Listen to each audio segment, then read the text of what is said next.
Assalamualaikum Sadia. Selamat datang di podcast Hadiah Channel. Ayo duduk santai bersama kami.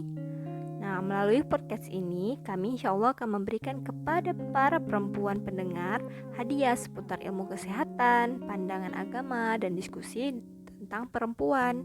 Topik yang akan diangkat itu seputar isu tentang perempuan, bicara santuy bersama muslimah hebat, dan banyak lagi hadiah yang akan Uktifila dapatkan. Jadi bagaimana cara mendapatkannya? Cukup like video ini, subscribe channel ini, komen, dan share ke keluarga serta sahabat perempuanmu. Apa kabar sahabat hadiah? Kamu pernah mengalami siklus haid gak teratur? Atau jangan-jangan kamu gak tahu lagi siklus haid kamu berapa lama? Apa pentingnya sih ngitung siklus haid? Nah, penasaran kan? Yuk duduk santuy dengerin podcast ini ya.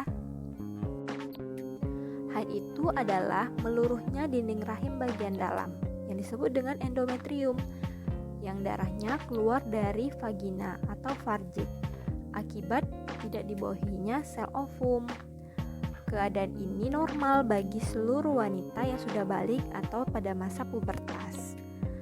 Nah, yang perlu kita ketahui ada 3 hal untuk mengenali kelainan-kelainan yang terjadi pada haid kita. Yang pertama, siklus haid. Yang kedua, lama haid. Yang ketiga, jumlah haid.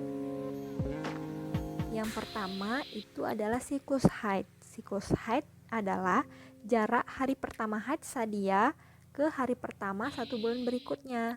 Menurut International Federation of Gynecology and Obstetrics disingkat dengan FIGO, yang terbaru tahun 2018, normalnya 24-38 hari. Yang kedua, lama haid, yaitu jarak hari pertama haid hingga berhenti. Menurut FIGO, normalnya 6-8 hari. Dan yang ketiga, jumlah darah yang keluar selama 1 kali haid itu tidak boleh melebihi 80 ml atau setara dengan 2-6 pembalut. Keteraturan haid itu adalah salah satu yang dapat menandakan perempuan itu subur. Tandanya kerja hormon dalam tubuhnya bagus. Wanita yang mengalami haid itu dimulai sekitar usia 9 tahun, disebut dengan menarke, hingga usia sekitar 52 tahun yang disebut dengan menopause. Segitulah masa perempuan itu aktif bereproduksi. Nah, jika terjadi suatu gangguan seperti siklus haidnya dapat memanjang atau memendek, lama haidnya juga terlalu lama atau terlalu pendek, bahkan jumlah haidnya dapat berlebihan atau hanya plek saja, itu menandakan ada suatu gangguan dan atau ketidakseimbangannya hormon di dalam tubuh wanita tersebut. Di Al-Quran telah disebutkan dalam surat Al-Baqarah, surat yang kedua, ayat 222, yang artinya, mereka bertanya kepadamu tentang haid. Katakanlah, haid itu sesuatu yang kotor. Karena itu, jauhilah istri pada waktu haid dan janganlah kamu mendekati mereka sebelum mereka suci. Dan apabila mereka telah suci, campurilah mereka sesuai ketentuan yang diperintahkan oleh Allah. Sungguh Allah menyukai orang-orang yang bertaubat dan mensucikan diri. Dalam Islam, batasan maksimal dan minimal haid itu menurut para ulama masih bervariasi, tetapi disimpulkan rata-rata harus lebih dari 24 jam dan kurang dari 15 hari. Jadi, patokan selesainya haid itu kapan saja kita melihat tanda-tanda haid dari perempuan yang sudah datang bulan itu. Apa saja sih tandanya? Nah, sahabat hadiah, perlu tahu ada 2 tanda yang menandakan bahwa berhentinya haid. Yang pertama itu keluarnya qosatul baida atau cairan putih bening yang keluar dari farji atau kemaluan dan tidak ada flek maupun darah. Nah, yang kedua adalah keringnya farji atau kemaluan itu. Aisyah radhiyallahu anhu pernah berkata, janganlah kalian tergesa-gesa sampai kalian melihat lendir yang putih, yang diriwayatkan oleh Mutawa Malik 128.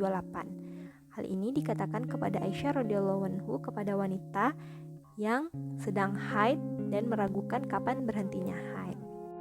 Jadi, perempuan yang sedang haid itu dikatakan kotor atau belum suci, maka hukumnya tidak boleh sholat, berpuasa, bersuci tubuh, atau berbuat hal yang sudah dilarang oleh syariat sampai menunggu masa sucinya. Beberapa kasus di antara perempuan mengalami keluar darah selain di dalam siklus haid. Secara medis itu disebut dengan perdarahan uterus abnormal atau secara Islam dikenal sebagai istihadah. Perdarahan uterus abnormal merupakan perdarahan yang tidak normal yang terjadi di dalam dan atau di luar siklus menstruasi akibat adanya gangguan mekanisme hormon dan tanpa adanya kelainan organik dari alat reproduksi perempuan tersebut. Secara medis, perdarahan uterus abnormal itu ada banyak jenisnya berdasarkan penyebab. Bisa karena ada polip, karena ada adenomiosis, leomioma, bahkan malignansi. Juga penyakit-penyakit sistemik seperti koagulopati, endometrial, atau penggunaan obat disebut dengan iatrogenik, dan ada gangguan ovulasi disebut dengan disfungsi ovulasi, dan bahkan sampai yang belum terklasifikasi pun. Namun yang paling banyak dialami oleh perempuan Indonesia adalah disfungsional ovulatory. Artinya terjadi gangguan atau disfungsi dari proses ovulasi. Proses ovulasi adalah keluarnya sel ovum dari ovarium yang terjadi 14 hari terhitung dari pertama haid.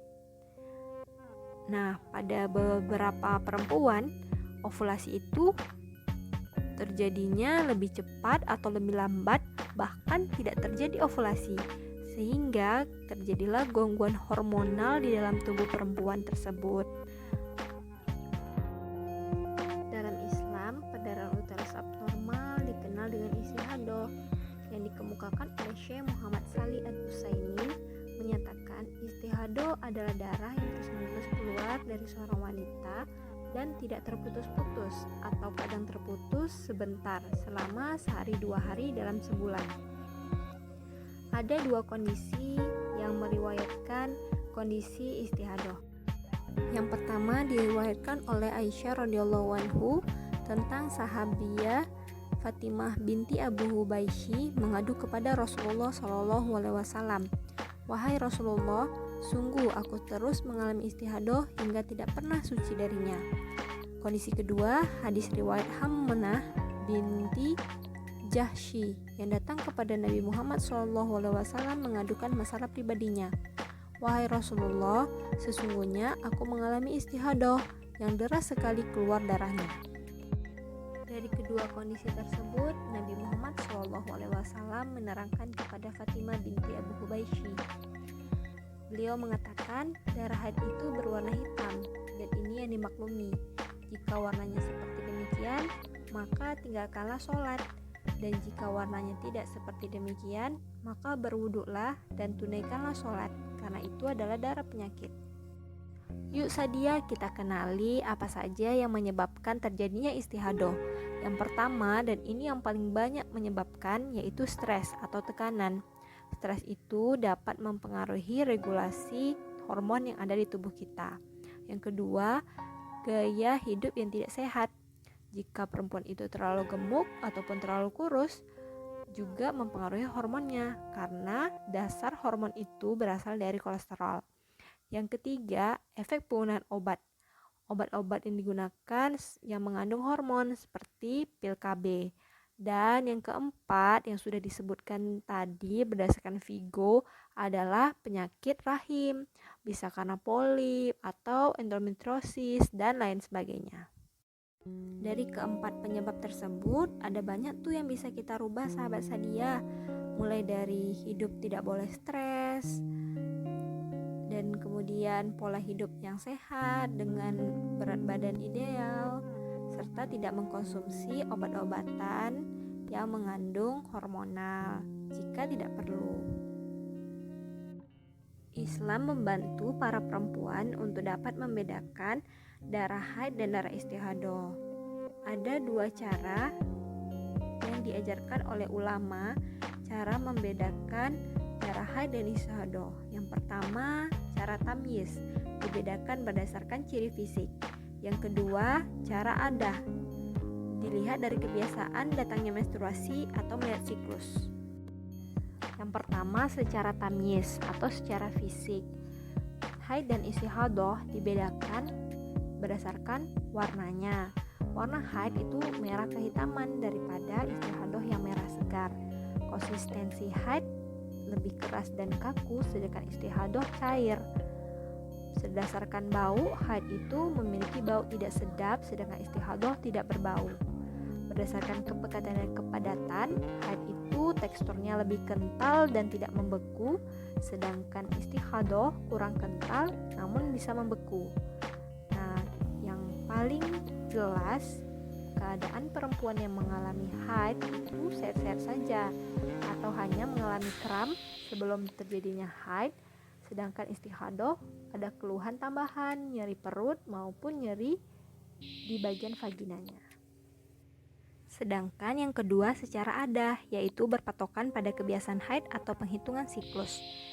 Lanjutan hadis dari Rasulullah SAW kepada Fatimah binti Abu Husaybi yang mengadu kepada Rasulullah, "Wahai Rasulullah, sungguh aku terus mengalami istihadah hingga tidak pernah suci darinya. Apakah boleh aku meninggalkan sholat?" Nabi Muhammad SAW menjawab, "Tidak boleh, sebab itu adalah darah penyakit. Akan tetapi tinggalkanlah sholat sebanyak hari yang biasa kamu haid, kemudian mandilah dan laksanakan sholat." Jadi buat para sadia, jangan lupa atau jangan malas menghitung siklus haid kamu. Buat catatan di buku harian atau di kalender kamu. Apalagi di era yang sudah canggih ini, sadia dapat mendownload aplikasinya di smartphone masing-masing. Selain itu, Ummu Salamah pernah meminta fatwa kepada Rasulullah SAW mengenai seorang wanita yang terus-menerus keluar darah dari farji.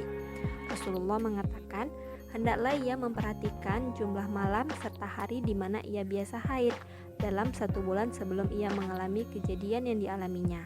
Kemudian, hendaklah ia tinggalkan sholat menurut ukuran jumlah hari kebiasaan haidnya dalam 1 bulan. Jika telah berakhir, hendaklah mandi serta memakai cawat atau penyumpal darah, lalu tunaikan sholat. Nah, sadia bagaimana kalau cara yang tamyiz ataupun adah tidak bisa dilakukan? Oleh beberapa sebab, ada cara alternatif. Maka dianjurkan kita mengikuti siklus haid yang dialami oleh perempuan lain di kalangan keluarganya maupun di kalangan kaum perempuan di sekitarnya, yaitu berjumlah 6-8 hari. Dari penjelasan tadi, apakah sadia salah satu perempuan yang mengalami istihadah? Kapan sih perlunya ke dokter? Prinsipnya, apabila sadia mengalami ketidakteraturan haid hanya 1 bulan, dengan tidak adanya disertai keluhan nyeri, dan juga perdarahannya tidak terlalu hebat, cukup diobservasi saja dan mencari penyebabnya. Kira-kira apakah karena dipengaruhi oleh stres atau gaya hidup yang kurang sehat. Namun, jika terjadi sudah lebih dari 3 bulan dan atau darahnya banyak keluar dan atau lagi ada keluhan lain yang menyertai, boleh kita curigai adanya perdarahan uterus abnormal atau istihadah. Segera periksakan ke dokter. Nanti di dokter akan dilakukan pemeriksaan untuk menentukan apa penyebabnya dan akan ditangani sesuai dengan penyebab yang mendasari. Buat kamu perempuan yang mengalami istihadah dan telah berobat ke dokter, namun masih ada darah istihadahnya, ada syarat-syarat untuk melakukan ibadah. Yang pertama, tentulah wajib berwudu. Yang kedua, membersihkan bercak darah yang keluar dari kemaluan dan memakai pembalut sebagai pelapis sebelum melaksanakan ibadah agar tidak melebar kemana-mana. Dan yang ketiga, masih boleh didatangi suami walaupun darahnya tidak berhenti dengan ketentuan yang berlaku. Jadi sadia, kesimpulan dari podcast yang pertama ini adalah haid merupakan anugerah sebagai perempuan dari Allah Subhanahu wa Ta'ala. Maka hendaklah kita mensyukurinya dan menjalankannya dengan ikhlas dan senang sesuai syariat. Selanjutnya, tidak boleh mengeluh. Keseringan para muslimah mengeluh tidak dapat mengerjakan ibadah wajib yang biasa ia lakukan di luar haid. Namun, di saat haid kita bisa menggantinya dengan ibadah-ibadah sunnah yang diperbolehkan saat haid, seperti berzikir, murojaah, menuntut ilmu, dan lain-lain. Bahkan pernah disebutkan bahwa jika ibadah yang biasa kita lakukan di luar haid itu rutin dan istiqomah, pahalanya juga akan kita dapatkan selama kita haid atas izin Allah Subhanahu wa taala. Kemudian juga setelah masa haid habis dengan maksimal waktu 8 hari, jangan lupa bersuci dengan mandi besar dan harus kenali tanda-tanda berakhirnya haid. Nah, yang paling penting, kamu harus peduli dengan siklus haidmu. Selain untuk mengenali kelainan-kelainan yang terjadi pada diri kamu harus segera ke dokter. Hal ini juga bermanfaat untuk program kehamilan agar dapat menjarakkannya dan memaksimalkan ASI eksklusif untuk anak atas izin Allah Subhanahu wa taala. Itulah hadiah yang bisa kami berikan kepada muslimah sekalian mengenai ilmu tentang haid dan istihadah. Terima kasih sahabat hadiah. Sampai jumpa di podcast selanjutnya. Wassalamualaikum warahmatullahi wabarakatuh.